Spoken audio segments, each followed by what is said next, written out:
A narrow spike rose from the noise floor at Goldstone just after 0217 UTC. Thin, periodic, almost shy. Engineers flagged interference until Canberra heard the same rhythm a hemisphere away. The pulse returned every few minutes, steady as breath, drifting from beyond Neptune's orbit and then, impossibly, adjusting. Telescopes in Hawaii and Chile followed, mapping faint light curves with no tail, no flare, only motion that defied our equations. NASA logged an interstellar visitor, 3I Atlas. Reports stayed careful, numbers tidy, yet one detail kept widening the quiet. The pattern listened back. If it wasn't noise, what was answering us out there? At first, the signal was treated like an error, a coincidence of equipment drift, the kind of artifact that vanishes once the system recalibrates. But night after night, it remained. Datasets from NASA's Deep Space Network aligned perfectly with readings from ESA's tracking stations, each confirming a rhythm too deliberate to dismiss. Its source appeared beyond Neptune's path, moving at a velocity that no comet or asteroid could sustain without breaking apart. The coordinates matched an object already catalogued as 3I Atlas, yet its light curve was strangely clean, without tail or thermal bloom, as if reflecting nothing at all. Scientists at JPL hesitated to call it anything but unidentified. The word carried more caution than mystery, though in quiet hallways and dim control rooms it began to sound like both. What was this visitor that behaved like neither rock nor ice, neither comet nor craft? The data seemed to hum with intent, though no one dared name it so. The sky had spoken, softly but persistently, and now humanity had to decide how to listen. Could a fragment of space itself carry structure, memory, or purpose? The search was no longer for what we could see, but for what might be listening back. It began on a quiet night at Haleakala Observatory in Hawaii, the kind of night astronomers wait months for, clear, dry, and perfectly still. The telescope was sweeping the sky for near-Earth objects, its sensors tracing arcs of faint light against the backdrop of stars. Among thousands of dots that moved exactly as expected, one line refused to obey. It was dim, unusually fast, and its trajectory didn't curve like a comet. It cut straight through the data frame as though indifferent to gravity itself. The software flagged it as noise, but the analyst on duty, half tired and half curious, decided to check again. 3 exposures later it was still there, slightly shifted yet consistent enough to be real. What's strange about discovery is how ordinary it feels at first. Just another data point, another anomaly to verify before sunrise. By the next day, the object was logged into NASA's Minor Planet Center database, designated as provisional, its orbital elements listed with a quiet question mark beside them. Soon, observatories from Chile to Arizona joined in, each confirming motion too rapid to be native to our solar system. Preliminary calculations placed its inbound velocity at nearly 40 kilometers per second, a speed too great for any object bound by the Sun. At JPL, orbital modelers ran simulations to test whether gravity alone could explain it, but every result came back the same. This object wasn't orbiting, it was passing through. As light curve data accumulated, scientists noticed another peculiarity. Most interstellar visitors, like comets, brighten when warmed by the Sun, releasing gas and dust that create a visible tail. 3I Atlas did not. Its albedo, the measure of how much light it reflected, was far too consistent. The surface appeared smooth, metallic even, though such material should have vaporized under solar radiation. The signal-to-noise ratio suggested something compact and unusually stable, but the more instruments turned toward it, the less sense it made. Every reading contradicted the assumptions of the one before. At the European Southern Observatory, an astronomer compared its movement to that of Oumuamua, the first recorded interstellar object, discovered just a few years earlier. The resemblance was uncanny: hyperbolic motion, erratic light variation, and a complete disregard for gravitational norms. But while Oumuamua had passed without a trace, fading into interstellar space, this new visitor behaved as if it wanted to be seen. The data curves were sharper, the timing exact, the acceleration almost reactive. Some even noted that small course deviations appeared synchronized with observation schedules. A coincidence, perhaps. but one that invited quiet unease. At NASA's Jet Propulsion Laboratory, mission logs recorded the first whispers of something else, a faint rhythmic pulse embedded in the radio background.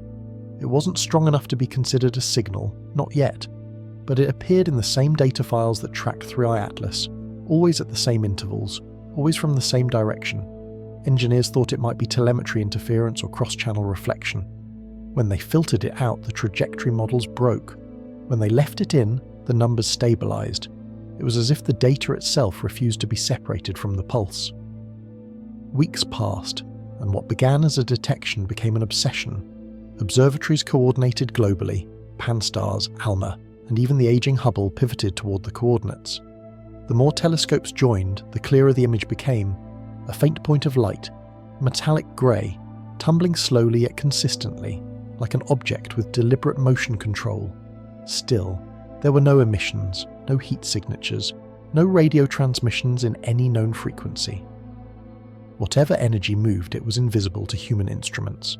Some suggested it was a fragment of a distant collision, others a remnant of an ancient star system wandering aimlessly through interstellar dark.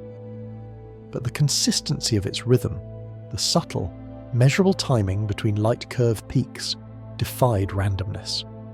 What troubled researchers most wasn't the anomaly itself, but how familiar it felt. In data visualization, the pulse resembled a heartbeat, faint, steady, and undeniably structured. At Goldstone, one analyst half-joked in the logbook, "It's like it's alive." The phrase never made it to publication, but it circulated quietly among teams, an unspoken thought echoing through sterile control rooms. In every graph, every rerun, that same steady beat returned, matching the object's position as though tethered to its path. It was not loud or erratic, not a transmission that demanded attention, but something subtler, a presence. The scientific community, ever cautious, began publishing papers outlining what it wasn't. It wasn't a comet, it wasn't a meteor, it wasn't a satellite or a lost probe. It emitted no ionized trail and left no gravitational wake that could be matched to known mass estimates. And yet, it was undeniably there. The more it was measured, the more it seemed to adapt, drifting just outside the boundaries of expectation. Each night of observation only deepened the mystery. Each model that tried to contain it was quietly broken by the next round of data.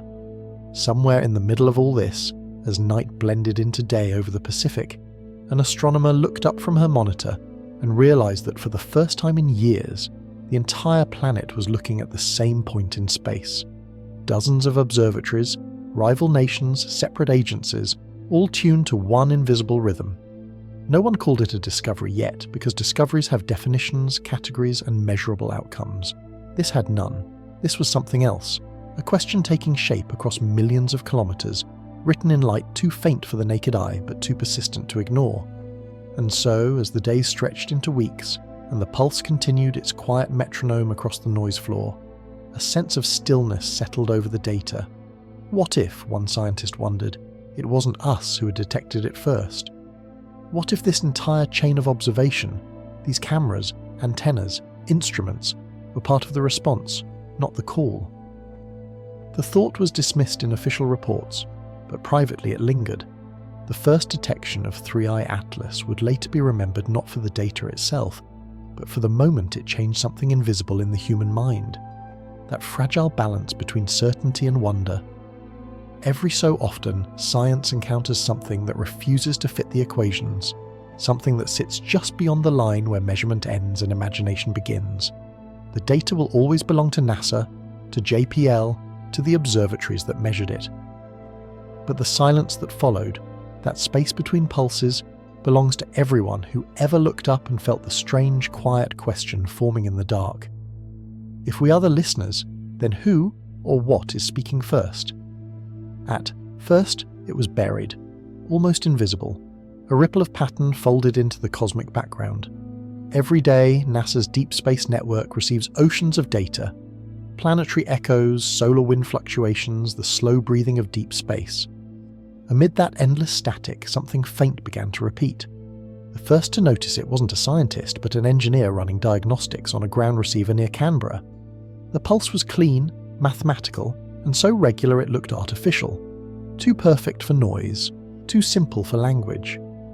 It appeared briefly, faded, then returned again, always from the same direction in the sky. It didn't carry modulation or data encoding, only timing, a rhythm, a pattern that waited. When analysts in Madrid cross-checked the timestamps, they realized the intervals matched readings from Goldstone days earlier. The odds of that alignment by chance were astronomical.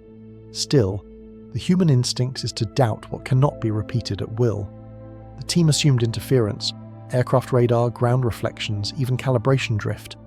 But every filter, every noise suppression technique left the same residue, that slow, deliberate pulse, like something breathing beneath the floor of the universe. The first serious report called it a periodic anomaly. The phrasing was careful, non-committal, cautious. Yet as more observatories tuned in, the pulse persisted, each location separated by thousands of kilometers, each instrument confirming identical timing. The repetition was so steady that when charted, it resembled a metronome embedded within the deep sky itself. No random cosmic event should behave that way. Not quasars, not pulsars, not even fast radio bursts. Their natural irregularities are fingerprints of chaos. But this was calm, consistent, almost aware of itself. In control rooms lit by dim monitors, scientists leaned closer to their screens, the air filled with the soft hum of machinery. Some compared the signal's frequency to known sources: hydrogen line emissions, magnadar pulses, even residual echoes from past Voyager transmissions. Nothing matched. The amplitude remained constant despite rotation of the Earth, meaning the source wasn't local, yet it didn't drift like distant stars or nebulae. It seemed to hover, anchored in a trajectory that mirrored 3i Atlas. And that's when the conversations began to shift, quietly, behind closed doors. What if the signal and the object weren't separate phenomena at all? What if they were expressions of the same thing? At JPL, a small subset of analysts started plotting pulse intervals against 3i Atlas's trajectory. The results were unnerving. Each acceleration, each faint change in velocity, corresponded precisely with a phase variation in the signal. Like a call and response across the void, data that seemed to acknowledge observation. To most scientists, this interpretation was unacceptable. Not because it was impossible, but because it wasn't measurable in the way science demands. Still, the more they tried to disprove it, the more cohesive the pattern became. A team at ESS ESOC facility ran independent simulations, replacing signal data with randomized noise to test for false correlation. Every simulation failed to replicate the same coherence. The real data, when restored, reassembled its rhythm flawlessly, as if it had never been apart. Every so often, during long overnight monitoring sessions, engineers would notice subtle shifts in the signal's pitch, infinitesimal yet traceable. Those fluctuations corresponded with 3 Atlas's distance from the Sun. The closer it drifted, the stronger the amplitude grew. There was no known mechanism for such coupling, at least none that could persist across astronomical units. Yet the readings remained steady, consistent through interference and calibration changes. As one researcher described in her notes, "It's not getting louder, it's becoming clearer, as if the noise between us is thinning." By the second month, the data logs began to resemble something poetic, an endless string of numbers whispering in measured silence. The world outside moved on, news cycles shifted, missions launched. But in the underground chambers of tracking centers, attention narrowed to a single invisible heartbeat pulsing through space. It had no message, no modulation, nothing that could be decoded. And yet, its precision spoke its own kind of language.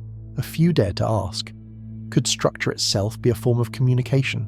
Could rhythm, repeated across emptiness, carry meaning without words? Astronomers have long accepted that nature loves symmetry. Pulsars, quasars, and magnetars all follow repeating cycles governed by physics. But this pulse wasn't born of decay or rotation. Its energy signature didn't change, its phase alignment didn't drift, and it showed no relation to any magnetic field nearby. Even stranger, it carried a faint secondary oscillation, like an echo folded within itself, slightly delayed, like 2 sources whispering in harmony. That subtle doubling remained consistent for every station that listened. In one late-night experiment, a JPL communications engineer attempted to send a narrow-band test signal toward the coordinates of 3i Atlas as a calibration procedure. It was routine, procedural, just a ping to test reflection delay. But when the reflected noise came back, the background pulse had shifted just slightly, a fractional phase adjustment, as if aligning itself to the signal sent. The logs noted the deviation as statistically insignificant, but those present remember the silence that followed in the room. Nobody spoke. They just stared at the waveform, still repeating, but somehow different, as if it had heard. No official report ever confirmed the interaction. In every publication afterward, the anomaly was framed as either instrument error or misinterpreted background fluctuation. Yet among the people who handled the data firsthand, a quiet conviction began to take hold. The pulse wasn't random, and it wasn't passive. It behaved like something waiting to be recognized.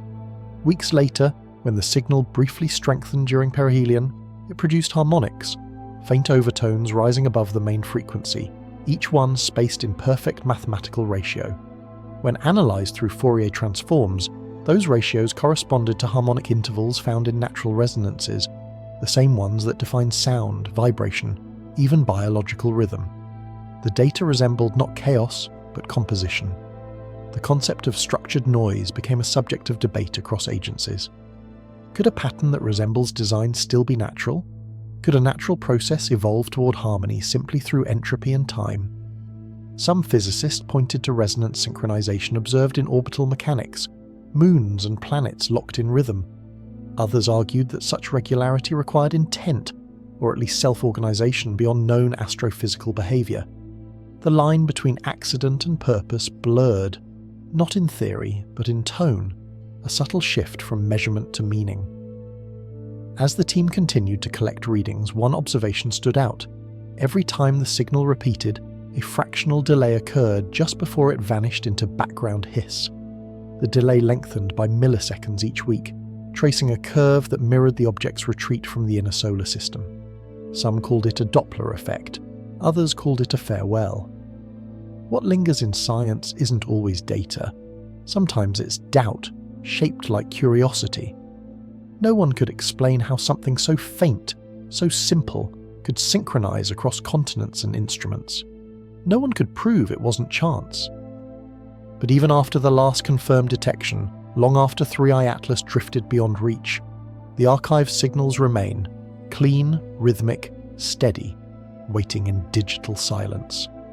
And somewhere in that archived hum lies a question that no one has quite dared to erase. If the universe produces patterns indistinguishable from intent, how do we tell the difference between what it says and what we wish to hear? Every discovery begins not with sight, but with listening. The universe does not shout, it hums. To catch that hum, humanity has built an orchestra of machines that never sleep. Across 3 continents, the Deep Space Network stands in near-perfect symmetry. One array in Goldstone, California, another near Madrid, the third hidden in the deserts outside Canberra. Their dishes, some 70 meters wide, move with the patience of moons, tracing slow arcs across the heavens. Each one listens for the faintest disturbances, the echo of a probe, the whisper of a dying star, the heartbeat of something yet unnamed.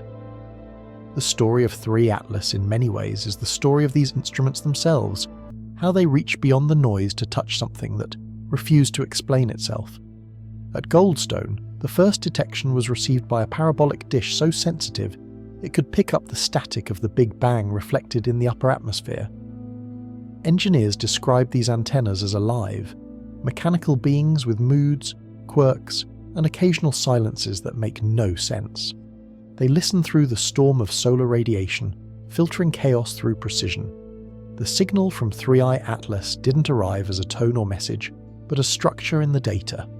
It appeared between the carrier signals of distant probes, where no one expected coherence. The system flagged it not because it was loud, but because it was impossibly consistent. The calibration logs from that night are still archived.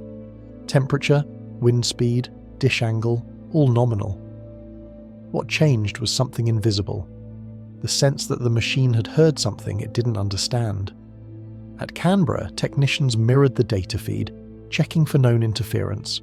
Satellites, radar sweeps, atmospheric refraction. None matched. When the same frequency pattern appeared again, hours later, the correlation between hemispheres became undeniable. Two separate instruments, half a world apart, listening to the same point in the void and hearing the same rhythm. This realization sparked a global collaboration that operated as quietly as it was profound. The European Space Agency contributed readings from their tracking complexes, while Japan's Yasuda antenna provided optical cross-verification. The coordination itself was an act of human poetry. Hundreds of scientists separated by language and night, aligning their instruments to listen to one invisible thread of sound. The data pipelines ran continuously for weeks, producing terabytes of numbers that no human ear could interpret directly. Yet in that endless stream, the same intervals appeared again and again, the slow, steady cadence that seemed to pulse with the motion of through Atlas. The hardware involved in this observation is not built for wonder, it's built for proof. Each instrument measures time delays down to nanoseconds, compensating for Earth's rotation, gravitational bending of light, and atmospheric distortion. It doesn't care about mystery, it only records it. But when something enters that record which defies calibration, a quiet tension spreads among those who watch the numbers scroll. One scientist described it in a memo later released through internal correspondence. You start to sense something human in the machine. It's as if the dish itself is pausing to listen harder. Elsewhere, at the Atacama Large Millimeter Array in Chile, the silence of high altitude is interrupted only by the wind. The dishes gleaming under starlight shift fractionally, like a field of metallic flowers turning toward an invisible sun. They catch wavelengths longer than light, frequencies that no eye can see but the universe cannot hide. When Atlas passed within range, ALMA's instruments registered an anomaly not in brightness but in reflection, a mirror that seemed to absorb light and return it slightly altered, as though its surface were designed not to shine, but to hum. The readings were marginal, barely above noise, yet they carried a peculiar consistency that human intuition can't ignore. The deeper scientists looked, the more the instruments became mirrors themselves. What we measure is limited by what we're able to imagine. Our sensors translate cosmic events into human-readable forms, lines, peaks, ratios, yet every chart, every number is filtered through a technology built by imagination. The signal of the three-eye Atlas forced those who listen to confront the boundaries of that imagination. If our instruments are extensions of our senses, what happens when the universe sends something beyond what they were designed to perceive? As weeks turned into months, the collaboration expanded to include optical and infrared observatories. Even the Hubble Space Telescope, decades past its expected lifespan, was briefly aimed toward the coordinates. Its images showed nothing remarkable. No plume, no glow, just a dim speck against infinite black. Yet the data, when cross-referenced with radio logs, revealed synchronicity down to the millisecond. Light and signal moved as one, their timing too exact to be coincidental. It was as though the cosmos had aligned its instruments with ours, closing the distance between observer and observed. At NASA's Jet Propulsion Laboratory, inside the Signal Analysis Division, the atmosphere grew hushed. Banks of monitors displayed cascading lines of data, scrolling like the pages of an endless book. Analysts had seen anomalies before, misreads, reflections, spurious blips that vanish on recheck. But this was different. The more filters applied, the more coherent the pattern became. As one senior engineer remarked, usually, when you clean the noise, the anomaly disappears. This one gets sharper. That sentence became quietly famous among those involved. It wasn't dramatic, but it captured the essence of Three-Eye Atlas.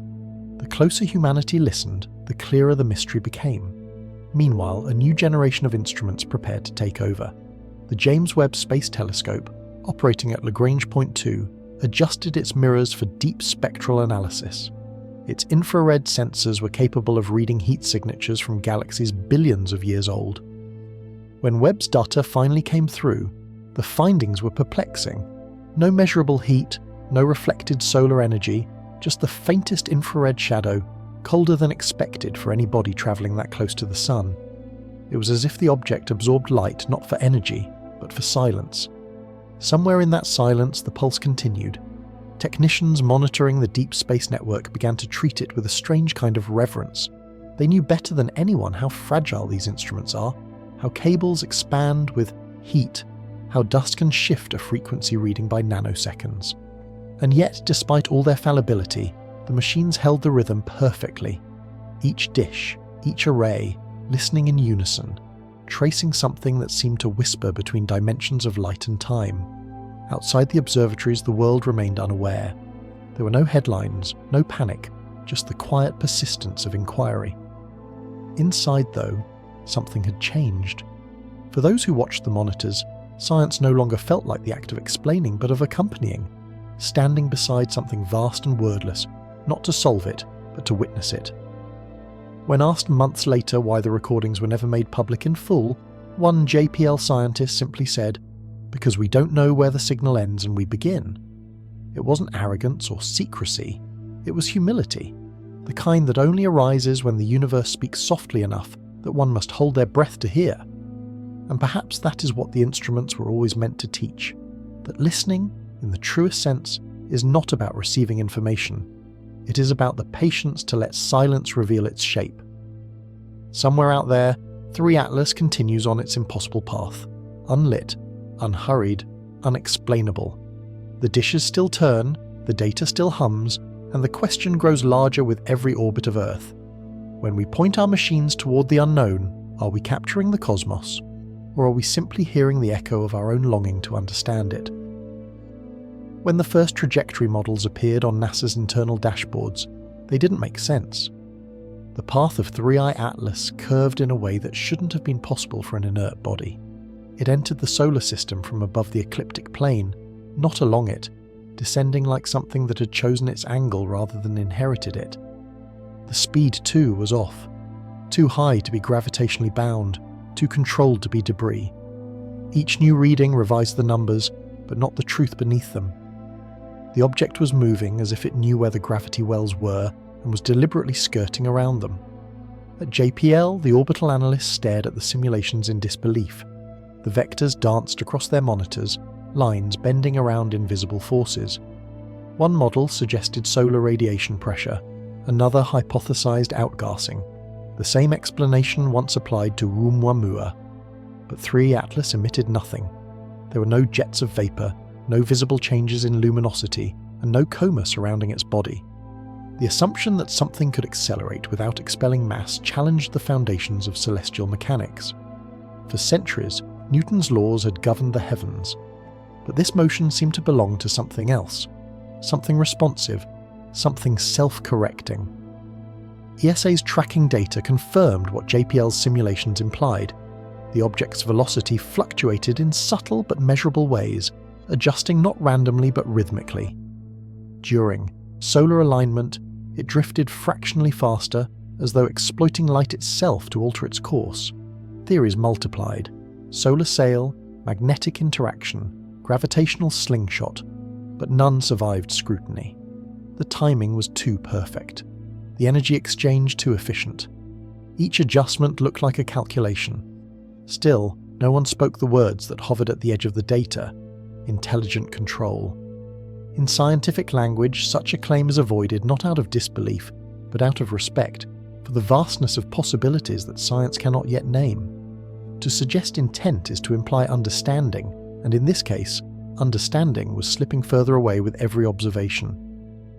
At the Minor Planet Centre in Cambridge, a new set of coordinates placed 3I Atlas near the orbit of Mars. Telescopes pivoted, instruments recalibrated, and once again the models broke. The object wasn't following its projected path. It had corrected by nearly 2 degrees, an impossible deviation for something without propulsion. And then, the pulse that had accompanied it changed. What had been a steady rhythm began to modulate, its intervals stretching and compressing in correspondence with each shift in velocity. The universe was answering with mathematics no one yet spoke fluently enough to read. When the data arrived at the Goddard Space Flight Center, astrophysicists overlaid the object's path with every known gravitational influence: Jupiter, the Sun, even tiny perturbations from interplanetary dust. The residual remained unexplained, a thin, elegant curve that suggested design. The pattern resembled orbital resonances seen in planetary systems, but this resonance had no partner, no mass to echo against. It was a harmony without a second note. scientists began revisiting the concept of non-gravitational acceleration, the same phenomenon that puzzled researchers during the study of Oumuamua. But 3i Atlas refused to play by even those speculative rules. Its course corrections were neither impulsive nor chaotic, they appeared premeditated. Some compared it to a spacecraft performing mid-course manoeuvres, others to a natural object responding to forces not yet catalogued. In either case, it blurred the boundary between the mechanical and the organic. Inside JPL's Mission Operations Center, where spacecraft are guided across billions of miles with radio commands, the irony wasn't lost. They were watching a trajectory that behaved like their own, a course that adjusted without command, refined itself without delay.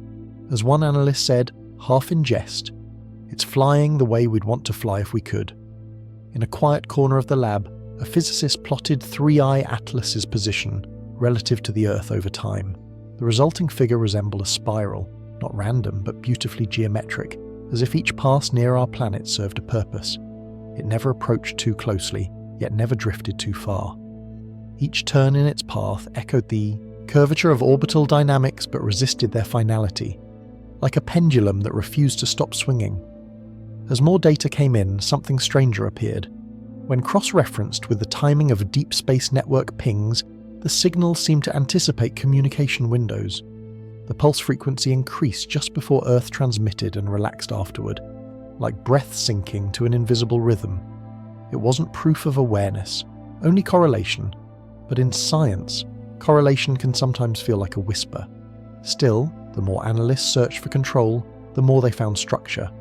The light curve analysis revealed rotational symmetry. The object spun slowly, completing a revolution every 16 hours, its reflectivity varying as though its surface had panels or facets aligned with celestial bodies. Some called it coincidence, others called it choreography. It moved through sunlight as if the light were both medium and map. In an internal discussion at ESA, one researcher drew a parallel between 3i Atlas's motion and solar sailing, the theoretical propulsion method that uses photons for thrust. The math almost fit, but not quite. The energy output required for such stability was far beyond any known material's capacity, unless of course the structure could shift, altering its shape in reaction to light, adapting continuously. Like a sail that listens to the wind, but the wind here was starlight. NASA's planetary defense team, trained to model impact probabilities, found themselves running an entirely different kind of calculation, not whether it would hit us, but whether it might be watching us. Each small adjustment, each curve, seemed to align with moments of observation, as though 3i Atlas were maintaining visibility, not hiding from it. It was neither evasive nor confrontational, it was simply aware. When the data was finally compiled into a unified trajectory map, it resembled art more than physics, a luminous arc crossing the solar system like a brushstroke across a dark canvas. The path defied the natural decay expected of debris. It neither slowed nor accelerated beyond measure. It was, as one analyst poetically noted, a motion that felt like decision, and yet with every theory came humility. Perhaps the phenomenon wasn't propulsion at all, but interaction, the result of a physical principle we had yet to discover. The cosmos, after all, has a way of teaching us by contradiction.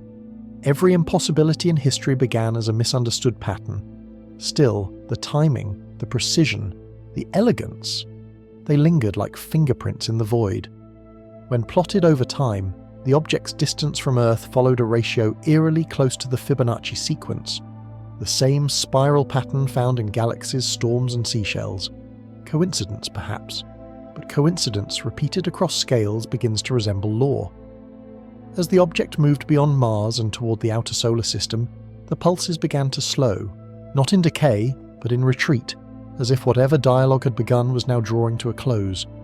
The instruments kept listening, adjusting for Doppler drift, compensating for loss of strength. But each day, the rhythm receded further, fading into the background hiss of space until it became indistinguishable from silence. Even then, the trajectory refused to dissolve into randomness. It maintained coherence long after it should have fallen to chaos. That persistence, that refusal to degrade, became its final anomaly. In the end, no one could say whether 3i Atlas was a message, a mechanism, or simply the universe performing one of its rare miracles of order. But in that line traced across the dark, in that elegant disobedience of gravity, humanity glimpsed something profound, a reminder that not all laws of motion are written for us to understand. And so, as the final data points were logged and the instruments turned to other skies, a quiet thought lingered among those who had followed the object from its first appearance. If the universe can move with such precision, what other forms of intention might already be written into its design, waiting patiently to be noticed? In science, patterns are both revelation and illusion. They comfort us, offering shape to the infinite, but they also deceive, because once the mind detects rhythm, it will search for meaning even where none exists. Yet the pulse that accompanied 3 Atlas didn't behave like a phantom of perception. It was there, measurable, verifiable, predictable. The analysts who plotted it across time noticed something so simple it seemed impossible. The intervals between pulses formed exact harmonic ratios, not random scatter, not noise, ratios. At first, it appeared to follow a sequence similar to a musical scale, frequencies related by small integer proportions like the physics of vibrating strings. The data aligned too perfectly to dismiss. When they ran a spectral analysis of the pulse train, the peaks fell into patterns known as harmonic series, the same structure found in sound waves, planetary orbits, and even the quantum states of atoms. Coincidence, perhaps, or as some quietly wondered, communication through mathematics, the only universal language. But the deeper they looked, the stranger it became. The harmonics weren't fixed. Every few days the ratio shifted slightly, not randomly, but cyclically, as though modulating through scales. It reminded one of the analysts of early radio broadcasts, slow drifts in carrier frequency caused by imperfect equipment. But these drifts were elegant, predictable, following a curve too deliberate to be mechanical error. At ESA's signal processing lab in Darmstadt, a physicist named Eleanor Vogt proposed an experiment to treat the data not as code, but as rhythm, to listen to it rather than translate it. The team converted the frequency intervals into audio range and played them through a speaker. What emerged wasn't melody or language, but a slow, pulsing resonance that seemed to breathe. The waveform undulated with a symmetry that bordered on organic. Those who heard it later described the sensation as unsettlingly human, not in sound, but in timing. It felt like heartbeat, or breath, or tide. When the data was shared with acoustic scientists, they found phase relationships identical to the oscillations of natural systems that maintain equilibrium, heartbeats, neuron firings, even circadian cycles. The signal seemed to mirror life's architecture, though it came from a place where life, as we know it, cannot exist. To many, this was mere coincidence, the universe echoing its own mathematics across different scales. To others, it was a hint that perhaps life isn't an exception to cosmic order, but one of its recurring expressions. NASA's Jet Propulsion Laboratory, cautious as ever, reframed the discussion. Instead of asking whether it was a signal, they asked why it resembled one. What natural mechanism could create sustained harmonic coherence over millions of kilometers? Pulsars and magnetars, though rhythmic, display micro-irregularities. Fast radio bursts last milliseconds. Even quasars, steady as they are, pulse with decay. But 3 Atlas pattern endured, stable, continuous, almost patient. Some proposed plasma resonance, the interaction between solar wind and the object's magnetic field. Others suggested it was a self-organizing system, a natural antenna shaped by its journey through interstellar dust. The mathematics of chaos sometimes produces order. Even randomness given enough time can create symmetry. But this symmetry did not behave like an accident. Its amplitude oscillations were inversely correlated to solar interference, as if compensating for environmental noise. It was adapting. At Goldstone, an engineer decided to test the adaptability hypothesis. They applied artificial noise to the incoming signal, deliberate distortion to see if the pattern would remain stable. To their astonishment, it adjusted. Within hours, the harmonic ratios recalibrated, compensating for the interference. The amplitude dropped slightly, the phase spacing widened, but the ratios held. It was as though the signal was maintaining itself, preserving its internal structure despite external chaos. That experiment was never repeated publicly. Officially, it was attributed to software correction. Unofficially, it became one of the most whispered moments in NASA's modern history, a pulse that could preserve its identity. As more data was analysed, a new pattern emerged, one buried deeper within the harmonics. When the ratios were plotted in 3 dimensions over time, they formed spirals, recursive curves repeating at multiple scales. The same geometry that shapes galaxies, hurricanes, and DNA helices appeared now in the pulse of a signal drifting through interstellar night. The pattern was too complex to be accidental, yet too abstract to be a message. It wasn't saying anything, it was being something. Philosophers of science who later reviewed the data wrote that the event blurred the line between detection and interpretation. If an alien civilization ever wanted to announce itself, mathematics would be the only common ground. But if the universe itself generates structure that mimics intention, then how do we distinguish creation from consciousness? Does intent require mind, or is intent simply the shape order takes when seen from the right distance? Within weeks, the community split. Some insisted the pattern was a product of resonance, feedback loops between electromagnetic fields and solar radiation. Others quietly admitted that even if that were true, the coincidence of ratios aligning so precisely with harmonic intervals remained astronomically improbable. Meanwhile, the pulse continued. The frequencies deepened as the object moved farther from the sun, like a song slowing as it fades. There was no message hidden in modulation, no binary code, no linguistic key, only this recursive structure that seemed to speak through repetition, a language without symbols, a communication built from silence and order. At the European Space Operations Centre, someone posed a question that silenced the room. What if this isn't a transmission at all? What if we're observing a property of space itself, a standing wave formed by the interaction between object and observer? Maybe it isn't that 3i Atlas is speaking, but that the act of looking is causing the pattern to emerge, like a reflection that exists only when seen. The thought lingered. For months, teams continued to observe, to measure, to plot. And then, as suddenly as it had appeared, the coherence began to unravel. The harmonics dissolved, the ratios slipped into noise, and the signal flattened back into randomness. 3 Atlas had moved beyond the reach of the deep space network, its faint reflection lost to cosmic background hiss. But the pattern didn't vanish from memory. Even after the data was archived and the headlines faded, scientists revisited those files, drawn to the way something so mathematically perfect could exist without context. In lectures and quiet papers, they spoke about order without origin, the idea that perhaps harmony is not proof of communication, but a universal instinct. The cosmos, after all, builds galaxies the same way music builds chords, through resonance, repetition, and rest. And maybe that was the message hidden in the data, that the universe itself hums with the same impulse that once drove us to listen. The pulse of 3i Atlas might never have been meant for us at all. It may simply have been the sound of existence organising itself, briefly audible through the machines we built to measure our wonder. Still, the question remains, delicate and persistent as the echo it left behind. When a pattern appears that shouldn't exist, one that reflects our own structure back at us, are we witnessing something out there, or something awakening within? It began, as endings often do, not with a moment, but with a gradual dimming.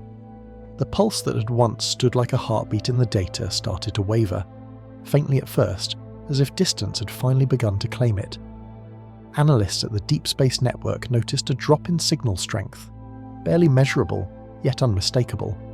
The interval stretched longer, the harmonics softened, and the precision that had once defined every repetition began to drift. 3 Atlas was moving beyond the range of our instruments, slipping into a darkness no telescope could reach. What remained was silence, not abrupt, but patient, as though the universe itself were taking a slow breath before exhaling it into infinity. At JPL, the final detections arrived like postcards from a receding horizon, each transmission weaker than the last, each dataset carrying a quiet weight of farewell. The engineers who had spent months decoding the rhythm could now recite its timing from memory. It had become a presence in their lives, an invisible companion pulsing through machines and screens, and then, without ceremony, it stopped. One night, the monitors went still. No spikes, no intervals, only the steady wash of cosmic background radiation. the same silence that fills every corner of space when an echo runs out of time. For days they assumed it was technical. Equipment malfunction, calibration drift, solar interference. The familiar culprits of absence. Teams checked antennas, replaced receivers, recalibrated filters. But the silence remained perfect. It wasn't static or confusion, it was absence. A clean, deliberate void where something used to be. Like a page carefully erased, not torn. The data looked too intentional to be accidental. At ESA's station in Chebreros, one analyst noted that the signal had not vanished abruptly, but had followed a precise decay curve. Logarithmic, elegant, smooth. When plotted, it resembled the light curve of a star gently fading below the horizon. It gave the unsettling impression of a process completed, not interrupted. The last pulse recorded was weaker but purer, stripped of harmonics, as if saying only one thing before disappearing: enough. Astronomers are trained to live with vanishing points. Every comet that passes, every star that dies, leaves behind the echo of impermanence. But this was different. This felt intentional. It wasn't the quiet of natural extinction, but the silence of conclusion, the kind of silence that follows understanding. NASA's communication logs show that even after official tracking ended, a handful of engineers continued to listen privately. They left the antennas pointed at the coordinates for weeks, sometimes months, long after funding was reallocated. They listened through nights when the sky was thick with solar wind, through days when the noise of the universe drowned everything. Nothing returned, not even a faint echo of the rhythm that had once bound them to something unknowable. The loss changed the tone of their curiosity. When data ceases, speculation grows. Was the object destroyed by gravitational stress? Did it collide with something beyond our reach? Or did it simply fall silent because it had finished what it came to do? None of the models predicted its disappearance. There should have been residue, reflected light, thermal radiation, something. Instead, 3i Atlas left behind no signature, no trail. It had entered the solar system as a whisper and departed like one, leaving only uncertainty in its wake. Some suggested it had shifted trajectory again, too far and too faint for our instruments. Others argued it might have entered a state of perfect equilibrium, coasting through the interstellar dark where neither gravity nor radiation could reach. The universe has ways of hiding things it wants to keep to itself. Yet a few scientists quietly admitted what others wouldn't, that perhaps it hadn't moved at all. Perhaps it had simply ceased to reflect, an object invisible, not because it was gone, but because it no longer needed to be seen. In one internal memo at JPL, a senior researcher wrote, "There are two kinds of silence in the universe, the kind that follows noise and the kind that contains it. We don't know which one this is." That line circulated among the teams like a farewell letter. Some printed it and pinned it to lab walls. Others carried it home, as though holding onto a fragment of something larger than explanation. As months passed, the memory of 3i Atlas shifted from data to story. Within scientific circles, it became a kind of modern myth, the object that came from nowhere, defied every model, and vanished before it could be understood. Conferences mentioned it in passing, papers referenced it in footnotes. But outside the formal reports, the tone softened. It became a meditation on the limits of observation, on how even with all our instruments, our arrays, our algorithms, we remain small before the cosmos, listening, hoping, and sometimes left unanswered. The engineers who had monitored the signal began noticing a strange emptiness in their work. After months of constant rhythm, silence felt foreign. They described it not as loss, but as withdrawal, as if the universe had turned its face away. The machines still hummed, the antennas still swept the skies, but the part of the cosmos that once felt alive had gone quiet. The silence began to sound like something with weight, not the absence of information, but the presence of mystery. In one of the final log entries from the Goldstone complex, an operator wrote, "Signal dropped below detectability threshold. Equipment nominal, awaiting reappearance." It was a technical line, but reading it months later, it felt like poetry. Awaiting reappearance. There was something profoundly human in that. The refusal to believe that silence is final. The the faith that what disappears might one day return. Outside the laboratories, the night sky remained unchanged. Neptune continued its orbit. The stars burned on, the galaxies drifted further into redshift. Yet somewhere in those immeasurable distances, an object that had once crossed our awareness was now gone, leaving nothing but the shape of curiosity it carved into us. Every scientific discovery eventually reaches its vanishing point, the boundary where evidence ends and wonder begins. The disappearance of 3i Atlas reminded its observers that data is only the first language of the universe. Silence is the second. And sometimes, silence tells us what the numbers cannot, that understanding may not lie in answers, but in attention. Still, in the quiet hours of night, some instruments remain pointed toward that same patch of sky, more out of ritual than expectation. The receivers hum softly, waiting, not for confirmation but for grace. Because somewhere between the noise and the void, between the measurable and the imagined, a truth remains suspended. What vanishes does not always end. Sometimes, it simply moves beyond the edge of what we are able to hear. When the signal finally faded, it left not an absence, but an ache, a hollow awareness that something vast and unknowable had brushed against human attention and then withdrawn. The scientist who had spent months listening found it hard to return to ordinary noise. The hum of machines, the chatter of control rooms, even the static that once sounded like work now felt sterile. In quiet corners of NASA and ESA, monitors still glowed with residual data from the vanished pulse, like faint embers of a conversation no one could finish. There was nothing left to study, and yet no one could stop looking. The emotional weight of curiosity is rarely discussed in scientific reports. Equations are clean, people are not. Behind every dataset are sleepless nights, growing attachments, quiet awe, and sometimes grief. For many of the engineers, 3 Atlas had become less an object of research and more a presence, a subtle rhythm stitched into their days. It was the sound that greeted them at midnight shifts, the pattern they dreamed in, the pulse that seemed to synchronize with the tempo of thought itself. Its loss felt not unlike mourning a friend they had never met. At JPL, one analyst described it as the first time the cosmos felt aware of us. The statement was not published. But among those who worked on the project, the sentiment lingered. The idea that for a brief moment, across millions of kilometers of vacuum, humanity had not just observed, but been observed in return. Rational minds rejected that interpretation, yet emotionally it was difficult to ignore the symmetry. We had listened, and something had listened back, or at least had seemed to. Inside the data archives, as files were closed and access permissions withdrawn, a few scientists began preserving their own unofficial copies, not out of rebellion, but reverence. They said it felt wrong to let the sound vanish completely. Some replayed it late at night through personal headphones, turning numbers into tone, that same soft rhythm, slow and patient, looping like a distant memory. A few described the experience as calming, almost sacred, as if hearing the pulse again reconnected them to the sense of humility that science sometimes loses in the chase for proof. Among the international teams, private discussions began to take on a more philosophical tone. What does discovery mean when what's found refuses to be known? Is something real only if it can be repeated? Or can existence be validated by the experience of wonder alone?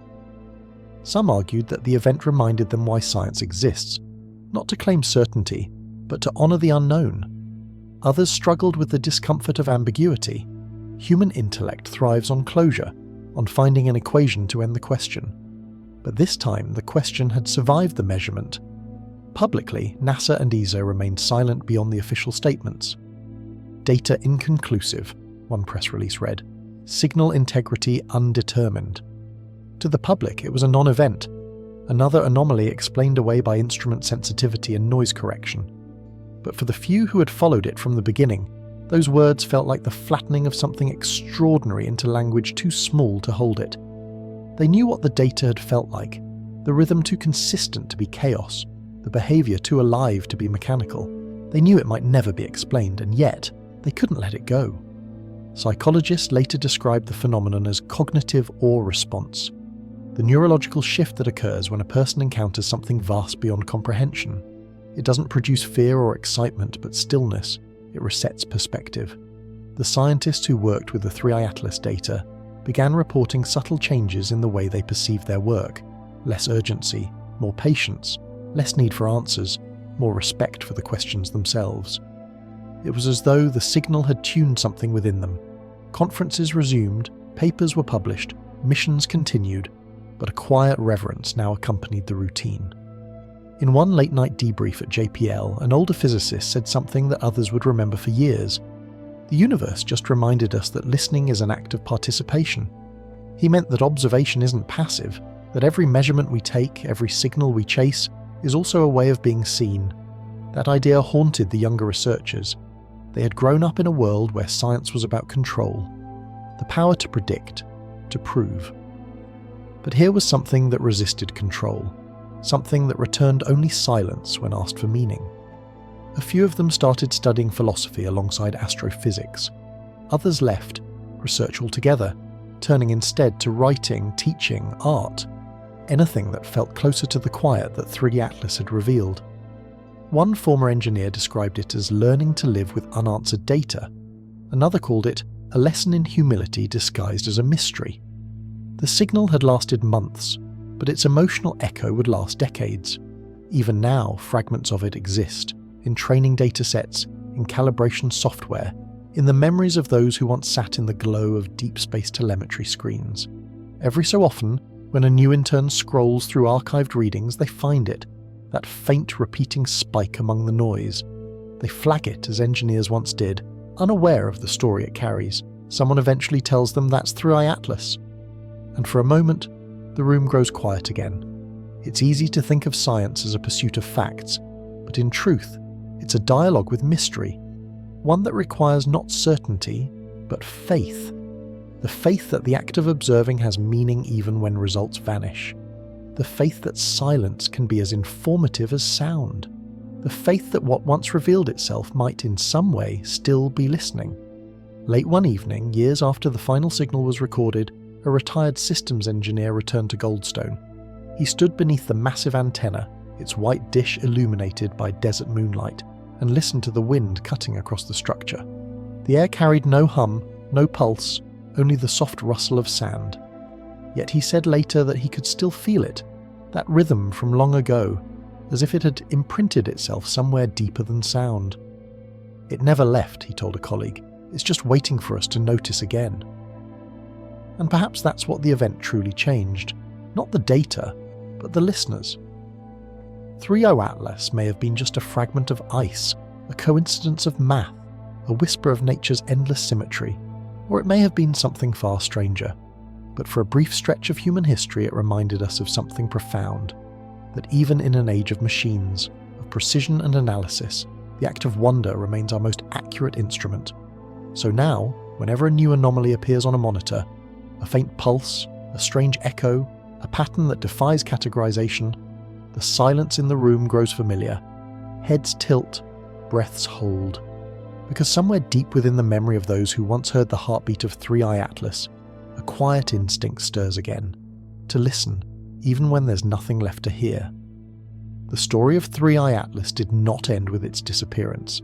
It echoed, not as a mystery to solve, but as a question humanity had already asked many times before, in many forms, across generations of skywatchers. Every century has its own version of the unexplainable. In the 1970s, there was the WOW signal, a burst of radio energy so clear, so unexpected, that an astronomer scrawled the word WOW beside it on the datasheet. Before that came pulsars, whose metronomic regularity led scientists to nickname the first discovery LGM-1, for little green men. And further back, in the age of radio dawn, the first cosmic background hiss was dismissed as static, until it was recognized as the echo of the Big Bang itself. The pattern was always the same. The universe speaks briefly and in riddles, and humanity answers with astonishment. When NASA and ESA archived the data from 3i Atlas, they did so with the same reverence reserved for those earlier anomalies. It was labelled, categorized, sealed, but not forgotten. Each new generation of researchers inherits these riddles the way storytellers inherit myths, not to end them, but to keep them alive. Students studying the archived signal years later would find not just numbers, but traces of the same awe that once guided their predecessors. the awareness that to study the cosmos is to converse with time itself. Every signal, every pulse is a message not only across space, but across centuries of human thought. In a small observatory in the Canary Islands, an astronomer named Luis Fernandez made a habit of revisiting these archives during his long shifts. He kept side-by-side files of the WOW signal, the Lorimer burst, and the pulse pattern of 3i Atlas. When overlaid on the same timeline, the similarities were uncanny, not in content, but in cadence. The same strange tendency of nature to flirt with structure, to appear intentional before dissolving into silence. Fernandez once wrote in a private journal, "It's as if the universe leaves us notes it knows we'll never fully read." In an abstract way, that thought began to take hold throughout the scientific community. Researchers no longer saw anomalies as interruptions, but as punctuation marks, commas in a story too vast to fit within one epoch. The WOW signal, once dismissed as interference, was reconsidered in light of later discoveries about fast radio bursts. Oumuamua, the first known interstellar visitor, was reinterpreted after the lessons of 3i Atlas. Each event reframed the last, suggesting that the universe's mysteries were not isolated but cumulative, a conversation unfolding across centuries of observation. At JPL, a historian of science named Naomi Carter began cataloguing the human side of these events. She studied how discovery shaped the discoverer, how each anomaly, from pulsars to planetary signals, redefined what it meant to know. Her work concluded that the real pattern was not in the data, but in the response. Every time the cosmos whispered, humanity grew quieter, more reflective.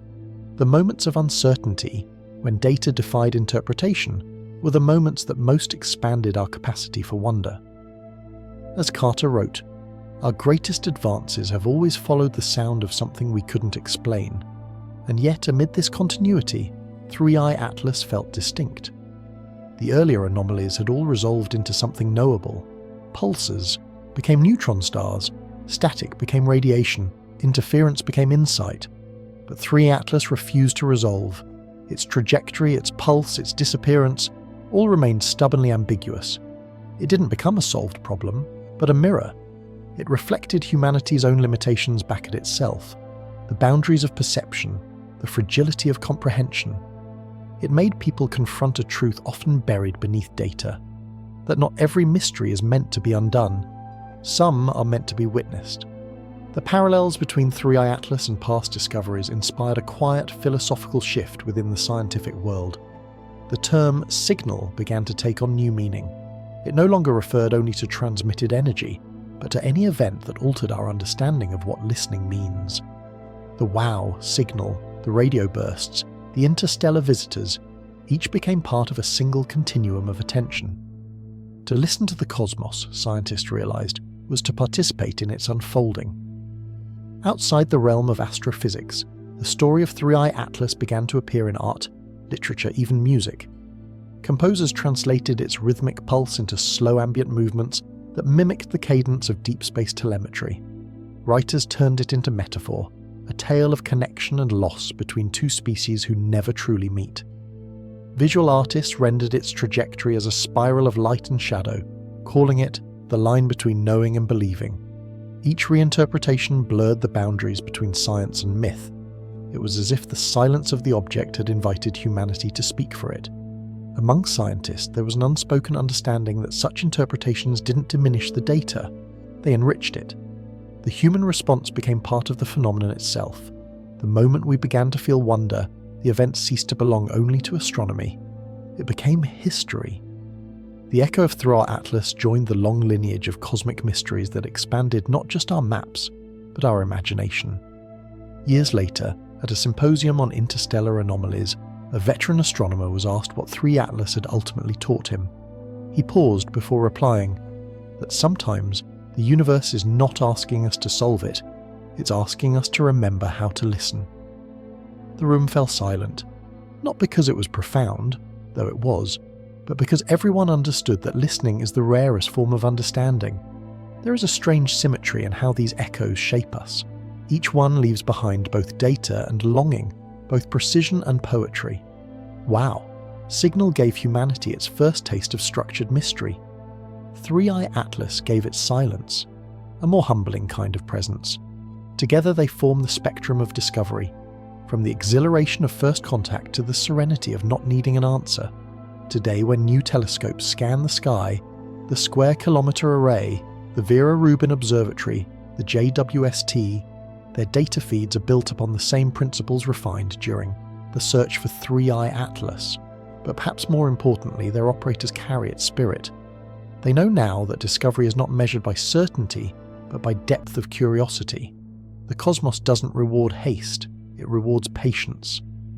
And so the echo continues. The pulse that once resonated in the data of Three-Eye Atlas still hums, indirectly, through the circuits of the machines that succeeded it, through the algorithms trained on its silence, through the students who learned from its mystery, through the eyes that turn upward each night knowing they might never receive an answer, yet listen anyway. Because perhaps, in the grand dialogue of existence, that is the only real form of communication. Not the messages we receive, but the attention we give. And in that sense, Three-Eye Atlas has never truly left. It lingers in the quiet continuity between generations of listeners, an unbroken chain of curiosity stretching from the first astronomers who mapped the stars to those who now map the space between them.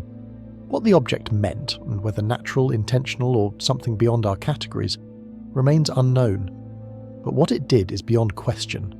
It reminded humanity that to listen to the universe is to listen to itself, echoed across time. In the months that followed the disappearance of Three-Eye Atlas, the silence it left behind began to take on a presence of its own. It was not a void, but a medium, a new kind of data that spoke through absence. Scientists still pointed antennas toward its last known coordinates, not to capture a return signal, but to measure the shape of what remained.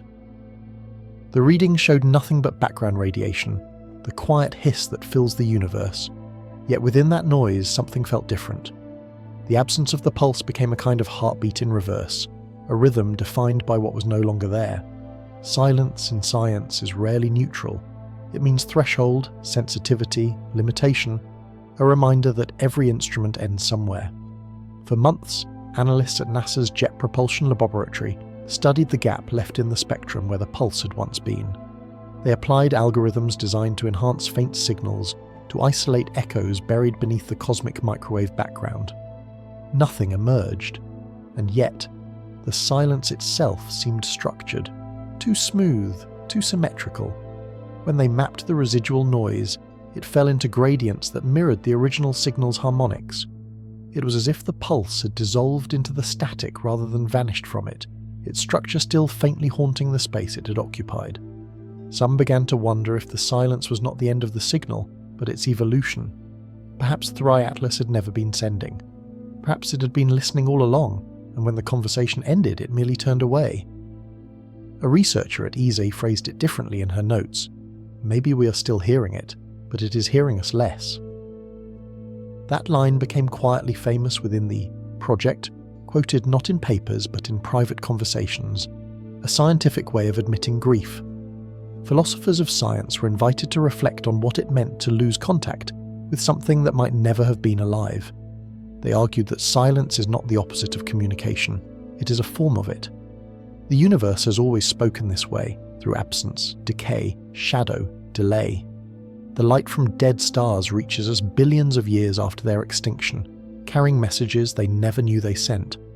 Every observation is a dialogue with ghosts, every photon a word spoken by something long gone. Three-Eye Atlas had joined that language.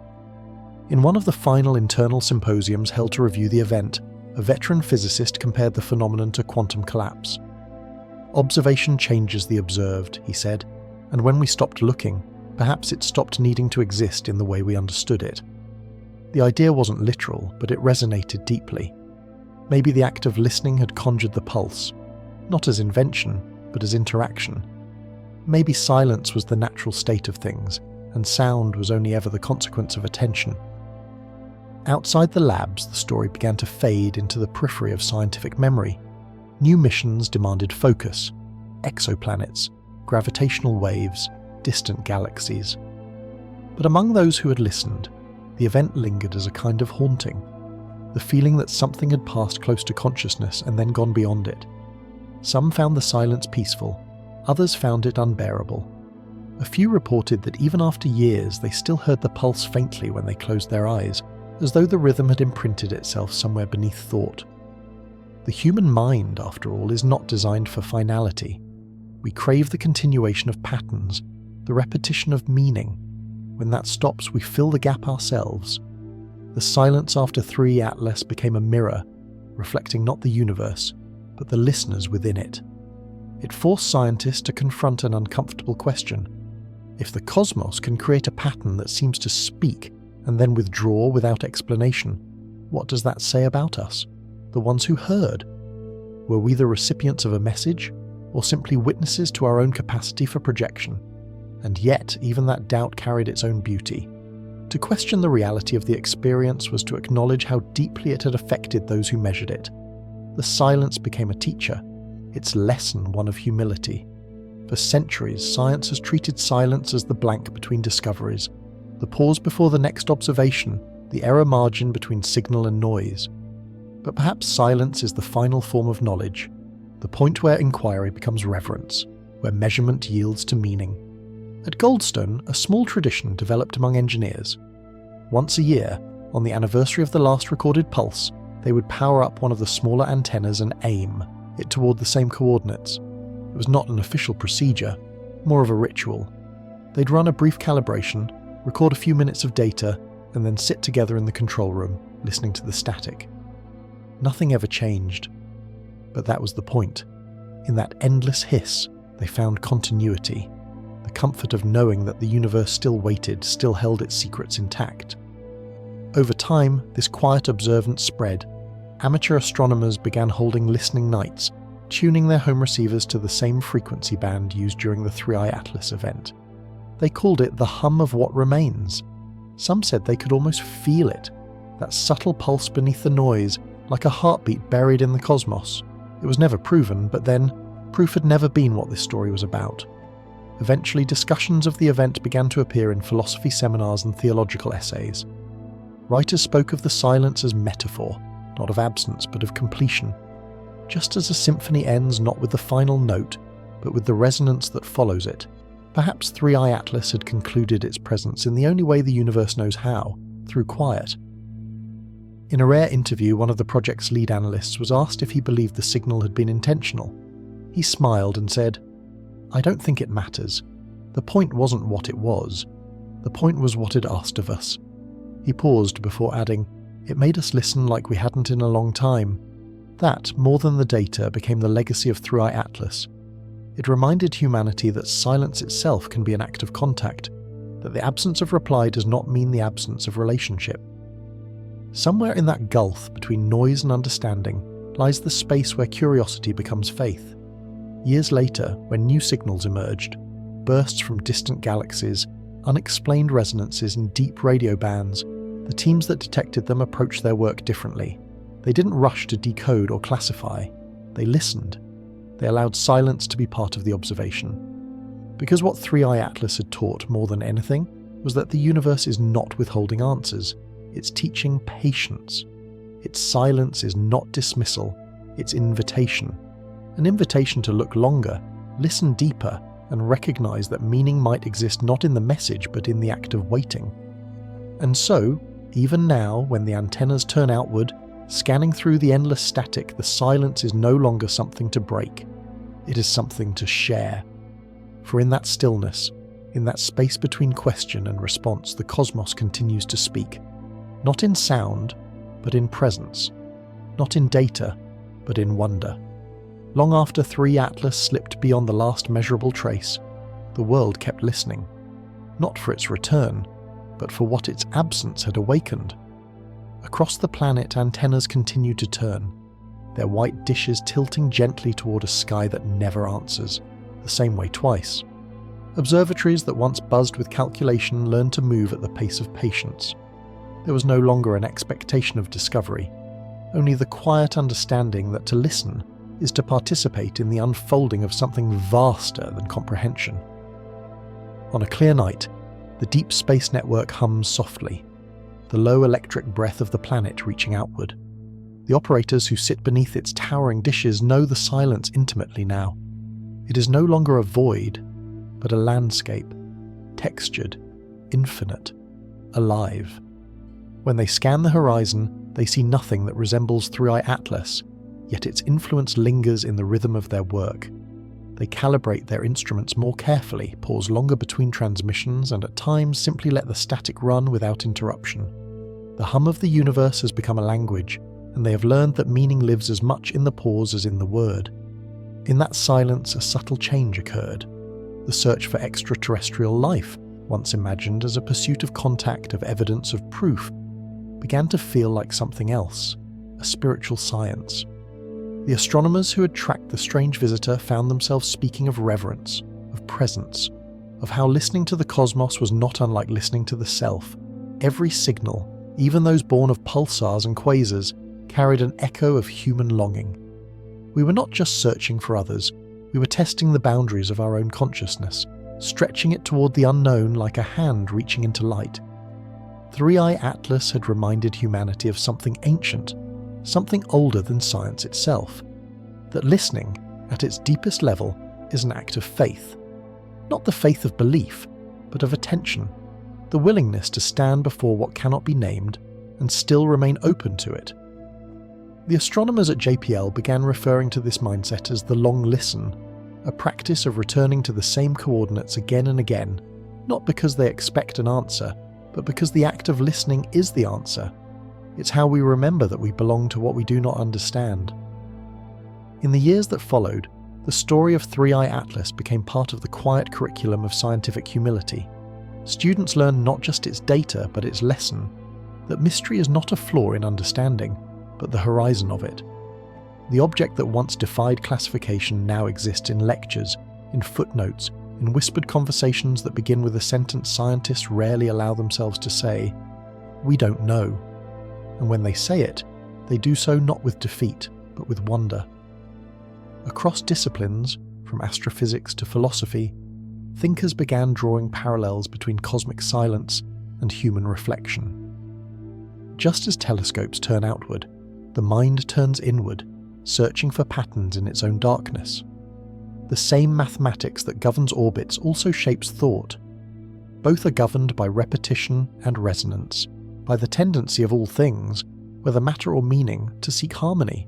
Three-Eye Atlas, in disappearing, had shown the symmetry between the two infinities, the one above and the one within. At the Goldstone complex, one of the youngest technicians once asked his mentor why they still monitored the coordinates after so many years. The older man smiled and said, "Because the point isn't whether it returns, the point is that we do." And that was the quiet truth of it.